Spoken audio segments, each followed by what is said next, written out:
السلام علیکم 8th class. آج ہم آپ کی اردو کی کتاب کا سبق نمبر 5 پڑھیں گے، جس کا نام ہے نعت۔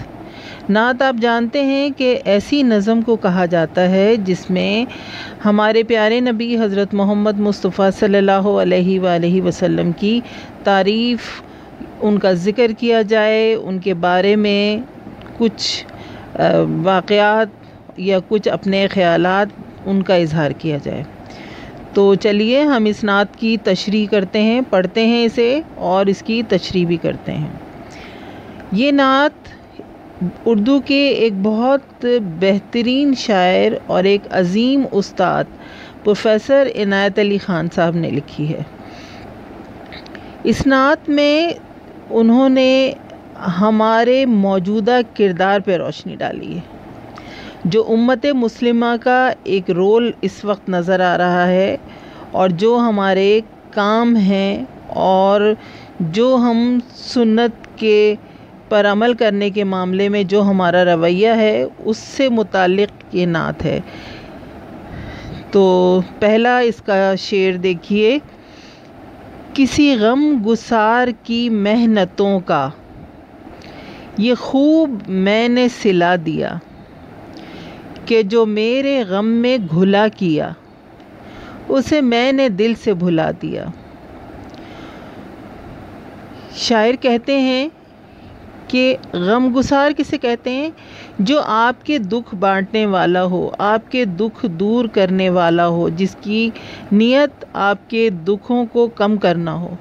تو وہ کہتے ہیں کہ ہم نے اپنے پیارے نبی حضرت محمد صلی اللہ علیہ وآلہ وسلم کی محنتوں کا کیا صلہ دیا؟ جو ہمارے نبی نے تکلیفیں اٹھائیں اسلام کو اس دنیا میں پھیلانے کے لیے، لوگوں کو حلقہ اسلام میں لانے کے لیے، اللہ کا پیغام پہنچانے کے لیے جو آپ نے قربانیاں دیں اور جو آپ نے کوششیں کیں، ہم نے ان کا کیا صلہ دیا؟ بحیثیت مسلمان ہم کیا کر رہے ہیں؟ کیا ہم اپنے نبی کے راستے پر چل رہے ہیں، یا ہم ایک اچھے مسلمان ہیں؟ اس کا دوسرا مصرع دیکھیے کہ جو میرے غم میں گھلا کیا اسے میں نے دل سے بھلا دیا، کہ ہمارے نبی صلی اللہ علیہ وآلہ وسلم اپنی امت کے غم میں کس قدر نڈھال تھے۔ آپ کو ہر وقت اپنی امت کی فکر رہتی تھی، لیکن آپ کی امت کیا اپنے نبی کے راستے پر چل رہی ہے؟ کیا وہ سنت کو پورے فخر اور پورے دل سے اپنا رہی ہے؟ پھر اس کا دوسرا شعر دیکھیے۔ جو جمال روئے حیات تھا، جو دلیل راہ نجات تھا۔ جمال روئے حیات، جمال کہتے ہیں خوبی، خوبصورتی کو، اور روئے حیات زندگی کا چہرہ، زندگی کا رخ۔ تو کیا کہتے ہیں کہ جو ہم جن کے راستے پر، جن کے طریقے پر چل کر ہم جو ہے نجات حاصل کر سکتے تھے، جن کے راستے پر چلنا یعنی سنت پر عمل کرنا ہی وہ طریقہ ہے جو ہمیں دنیا اور آخرت کی کامیابی دلا سکتا ہے، اور زندگی کا حسین رخ یعنی اصل اور زندگی وہی ہے، خوبصورت زندگی وہی ہے جو سنت کے مطابق گزاری جائے، جو حضور صلی اللہ علیہ وسلم کے بتائے ہوئے راستے پر چل کے گزاری جائے۔ تو کیا ہوا کہ اسی راہ بر کے نقوش پا، نقوش پا یعنی قدموں کے نشان، اسی راہ بر کے نقوش پا کو مسافروں نے مٹا دیا، یعنی آپ کے ہی ماننے والوں نے ان تمام تعلیمات کو بھلا دیا، اس تمام سبق کو بھلا دیا جو حضور صلی اللہ علیہ وسلم نے اپنی امت کو دیا، جو ہمیں نصیحتیں کی گئی ہم نے اس پہ عمل نہیں کیا، جو کام ہمیں بتائے گئے وہ کام ہم نے کرنے چھوڑ دیے۔ ٹھیک ہے، تو ہم نے تو اپنے نبی کے بتائے ہوئے راستے پر، جو آپ صلی اللہ علیہ وسلم نے ایک نشان بنا دیے، مطلب ایک طریقہ بنا دیا تھا کہ اس طریقے پر چل کر، اس راستے پر چل کر ہم نجات حاصل کر سکتے ہیں، ہم صحیح راستے پر چل کر ہی، اللہ کے راستے پر چل کر اپنی صحیح منزل پہ پہنچ سکتے ہیں۔ ہم نے وہ راستہ ہی مٹا دیا، ہم نے اس راستے پر وہ نشان ہی ختم کر دیے۔ جب دیکھیں اگر آپ جب کسی راستے پہ جاتے ہیں اور وہاں پر جگہ جگہ آپ کو دیکھا ہوگا نشان بنے ہوتے ہیں کہ یہاں سے یوں مڑیں گے تو یہ راستہ ہے اور یوں تو وہ نشان اگر مٹا دیے جائیں تو بتائیے کبھی آپ صحیح راستے پر جا سکتے ہیں؟ تو آپ جا ہی نہیں سکتے۔ اسی طرح سے مسلمانوں نے وہ تمام تعلیمات بھلا کر وہ تمام نشانات ختم کرتے چلے جا رہے ہیں جو ہمیں سیدھے راستے پر اور نجات کے راستے پر لے کر جا سکتے ہیں۔ تیرے حسن خلق کی ایک رمق میری زندگی میں نہ مل سکی۔ رمق کہتے ہیں ایک روشنی کی ایک کرن، ایک جھلک، ٹھیک ہے، ایک چھوٹا سا نشان۔ حسن خلق بہترین اخلاق۔ آپ صلی اللہ علیہ وسلم کے اخلاق تو اخلاق حسنہ کہلاتے ہیں نا۔ تو شاعر کیا کہتے ہیں کہ آپ صلی اللہ علیہ وسلم کے اخلاق کی ایک جھلک بھی ہماری زندگی میں کہیں نہیں ملتی۔ ہم وہ طریقے اختیار نہیں ہم نے کیے۔ میں اسی میں خوش ہوں کہ شہر کے در و بام کو تو سجا دیا۔ در و بام کہتے ہیں کھڑکیاں اور دروازے، ٹھیک ہے۔ تو ہم یہ سمجھتے ہیں کہ ہم صرف 12 ربیع الاول کو جشن عید میلاد النبی بنائیں گے، پورے گھر کو اور پورے شہر کو سجا دیں گے، لیکن کیا ہم نے اخلاق نبوی سے اپنی زندگی کو سجایا؟ کیا ہم نے کوئی کام کرتے وقت ہم یہ سوچتے ہیں کہ ہمارے نبی اس کام کو ایسے کرتے تھے، یا اس کام کو وہ ناپسند کرتے تھے تو ہم نہ کریں، یا ایسے وہ کام جو ہمارے نبی نے پسند کیے کیا وہ ہم اسے اپنی زندگی میں کرنا پسند کرتے ہیں؟ نہیں کرتے۔ ہم میں سے بہت بڑی تعداد ایسے لوگوں کی ہے آج مسلمانوں کی کہ جو سنت سے بہت دور ہیں، جو سنت میں جو کام شامل ہیں وہ سب کام نہیں کرتے، ٹھیک ہے۔ اس کے بجائے ہم ایسے کام کرتے ہیں کہ جو ہمارے نبی کو پسند نہیں تھے اور پھر ہم ان سے محبت کا دعویٰ کرتے ہیں۔ تو بتائیے کیا ایک دن، سال میں ایک دن اگر آپ سارے شہر کو روشنیوں سے سجا دیں، اب پورے گھر کو سجا دیں، تو کیا اپنے نبی سے محبت کا حق ادا ہو سکتا ہے؟ کبھی بھی ادا نہیں ہو سکتا۔ حق ادا کب ہوگا؟ کہ جب ہم آپ کے بتائے ہوئے راستوں پر چلیں گے، آپ نے جس کام سے ہمیں منع کیا ہم اس کام سے رک جائیں گے، اور وہ کام جنہیں کرنے کے لیے آپ نے ہمیں نصیحت کی ہم وہ کام کریں گے۔ پھر اس کا چوتھا شعر دیکھیے، میں تیرے مزار کی جالیوں ہی کی مدحتوں میں مگن رہا۔ مدحت کہتے ہیں تعریف کو۔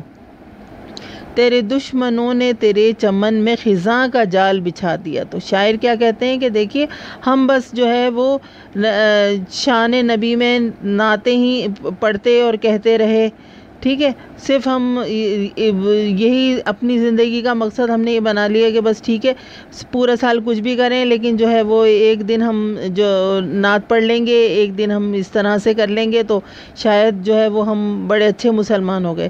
نہیں، تو دیکھیے اس میں کیا ہوا کہ جو ہمارے دشمن تھے، جو چاہتے تھے کہ ہم اپنے نبی سے محبت نہ کریں، ہم اپنے نبی کے طریقوں کو نہ اختیار کریں، انہوں نے کیا کیا کہ ہماری تہذیب میں، جو ہمارا تمدن تھا، جو ہمارے رہن سہن کے طریقے تھے، جو سنت پہ بیس تھے، جو گھروں میں وہ تمام کام کیے جاتے تھے جو سنت طریقے تھے، ان سب کو ختم کر دیا۔ آہستہ آہستہ جس طرح سے ایک زود اثر قسم کا ایک زہر ہوتا ہے نا، جو آہستہ آہستہ انسان پہ اثر کرتا ہے، جو آپ کی تفریح کی چیزیں ہیں، میں ان تفریحات کی چیزوں کو برا نہیں کہتی، لیکن کیا ہے کہ ہر وقت جیسے گانے سننا، ہر وقت جو ہے وہ ٹی وی کے آگے بیٹھے رہنا، ان تمام چیزوں نے کیا کیا؟ ان تمام چیزوں نے آپ سے نماز کا شوق چھین لیا، ان تمام چیزوں نے آپ سے جو ہے وہ روزہ چھڑوا دیا، ان تمام چیزوں نے آپ کو یہ شوق ختم کر دیا کہ آپ قرآن کی تلاوت کریں۔ آج آپ میں سے کتنے بچے ہیں جو قرآن کو جو ہے وہ تجوید کے ساتھ پڑھنا جانتے ہیں؟ تو یہ تمام کام جو ہمارے نبی کے پسندیدہ تھے، جو ہمیں پکا مسلمان بنانے کے لیے تھے، وہ سب کام ہم نے چھوڑ دیے، اور پھر کیا ہوا کہ ہم ہم عیسائیوں اور یہودیوں کے طریقوں پہ چلنے لگے، ہم ان کی تمام طریقوں کو اچھا جاننے لگے، ہم نے اپنے اسلامی طریقے چھوڑ دیے، اور کیا کیا؟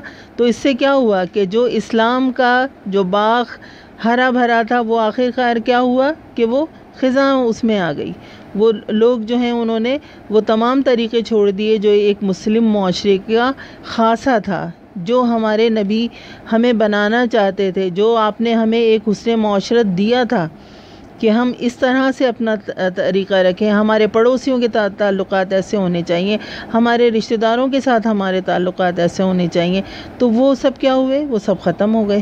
بس ہم صرف اس میں رہتے ہیں کہ ہم نعت کی محفل میں جاتے ہیں تو ہم جھومنے لگتے ہیں، اس وقت ہم بڑے ادب سے سر کے اوپر دوپٹہ اوڑھ لیتے ہیں، اور باقی پورا سال جو ہے وہ ہم دوپٹے کو ایک طرف ڈال کے بیٹھ جاتے ہیں۔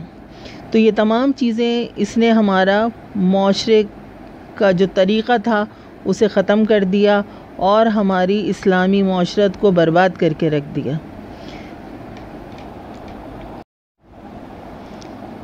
یہ میری عقیدت بے بصر یعنی جو ہم اپنے دل سے نہیں دیکھتے نا، تو جو صحیح جسے کہتے ہیں کہ ایک ایسی نگاہ جو انسان کو واقف کرتی ہے، ٹھیک ہے نا، اور دکھاتی ہے، اور بے بصر کا مطلب کہ وہ نظر جو دیکھ تو رہی ہے لیکن بظاہر تو دیکھ رہی ہے لیکن وہ اسے کچھ دکھ نہیں رہا۔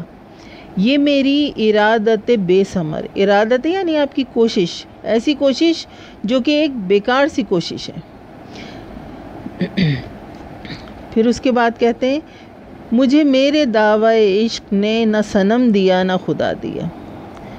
تو شاعر یہ کہتے ہیں کہ ہم جو بھی کوشش کرتے ہیں، مطلب ہم نماز پڑھتے ہیں، ہم میں سے بہت سے لوگ صرف دکھانے کے لیے کہ ہاں میں 5 وقت کی نمازی ہوں، اور دوسروں کی مدد کرتے ہیں تو کیا کرتے ہیں؟ صرف اس لیے کہ میری واہ واہ ہو جائے یا مجھے لوگ، تو اس میں کیا ہمیں نہ ہی اس کا ثواب ملتا ہے نہ ہی کوئی گناہ ہے اس کا۔ مطلب ہمارا ہر اچھا عمل اس لیے ہے کہ ہم اللہ کی نظر میں اچھے مسلمان ثابت کر سکیں اپنے آپ کو، ہم اس کے بتائے ہوئے طریقوں پر چل سکیں، ہم ثابت یہ کر سکیں کہ ہم ایک اچھے امتی ہیں، ہم محمد صلی اللہ علیہ وآلہ وسلم کے سچے امتی ہیں۔ تو لیکن ہمارے ارادے بالکل بیکار، جن کا کوئی مقصد نہیں ہے، جن میں سچائی نہیں ہے، جن میں خلوص نہیں ہے، ٹھیک ہے۔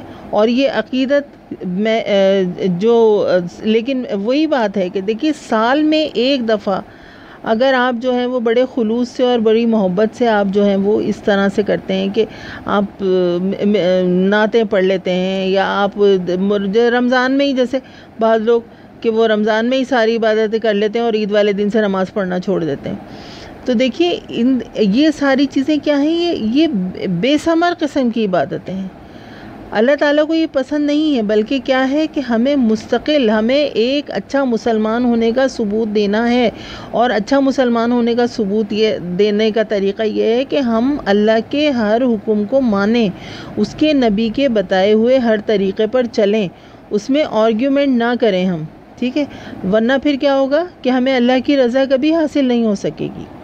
اور پھر آگے شاعر کہتے ہیں کبھی اے عنایت کم نظر، یہاں شاعر نے اپنا تخلص استعمال کیا ہے، عنایت ان کا نام ہے، کبھی اے عنایت کم نظر تیرے دل میں یہ بھی کسک ہوئی، کسک مطلب تکلیف، یا کبھی یہ سوچ آئی جو تبسم رخ زیز تھا، رخ زیز زندگی کا چہرہ، اسے تیرے غم نے رلا دیا۔ آپ نے پڑھا ہوگا اور آپ کو میں بتاؤں کہ جب آپ صلی اللہ علیہ وسلم اپنی امت کے غم میں کس قدر رویا کرتے تھے اور کتنی ہمارے لیے دعائیں کیا کرتے تھے، تو کبھی آپ نے سوچا کہ ہمارے کیا کام ایسے ہیں کہ ہمارے نبی نے ہمارے لیے کتنی دعائیں کی تھیں، ہمارے لیے کتنی مغفرت طلب کی تھی؟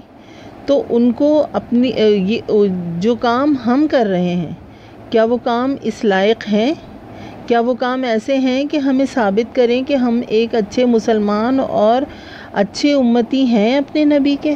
کیا ہم ان کے بتائے ہوئے طریقوں پر چل رہے ہیں، یا وہ جس قدر ہمارے غم میں ہماری نجات کے لیے آپ نے جتنی دعائیں کی، یہاں تک کہ اللہ تعالیٰ کو کہنا پڑا آپ سے کہ میں آپ کو خوش کر دوں گا، اتنا دکھ اور اتنا غم فکر جو ہے وہ اپنی امت کا تھا ہمارے نبی صلی اللہ علیہ وسلم کو، تو بتائیے کیا آپ بحیثیت امت محمدیہ یہ کہہ سکتے ہیں کہ ہاں ہم اس قابل تھے، ہم ایسے لوگ ہیں کہ ہمارے نبی نے ہمارے لیے اتنی دعائیں مانگی اور اتنی ہمارے لیے کوششیں کی گئیں، اور ہم آج کیا کر رہے ہیں کہ اپنے نبی کے طریقے کو چھوڑ کر دنیا بھر کے طریقوں پر عمل کر رہے ہیں، اپنے نبی کی تعلیمات کو چھوڑ کر باقی ساری دنیا کی ہر تعلیم اور ہر انفارمیشن کے پیچھے بھاگے جا رہے ہیں۔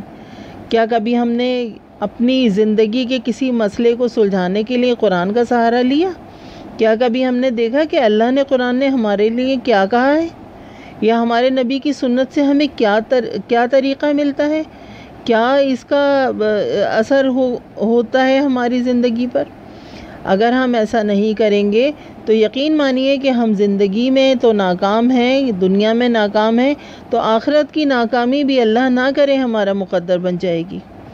ہماری زندگی، ہماری دنیا اور آخرت اسی وقت کامیاب ہو سکتی ہے، اس ہی وقت ہم ایک اچھے مسلمان اور ایک اچھے انسان کی حیثیت سے اس دنیا میں رہ سکتے ہیں، اور یہاں سے جانے کے بعد بھی اللہ تعالی ہمیں انشاءاللہ اچھے مقام پر تب ہی جگہ دے گا جب ہم یہ ثابت کر سکیں کہ ہم ایک اچھے مسلمان اور اپنے نبی کے فرما بردار امتی ہیں۔ اور فرما بردار، آپ کو پتہ ہے کہ فرما بردار کسے کہا جاتا ہے؟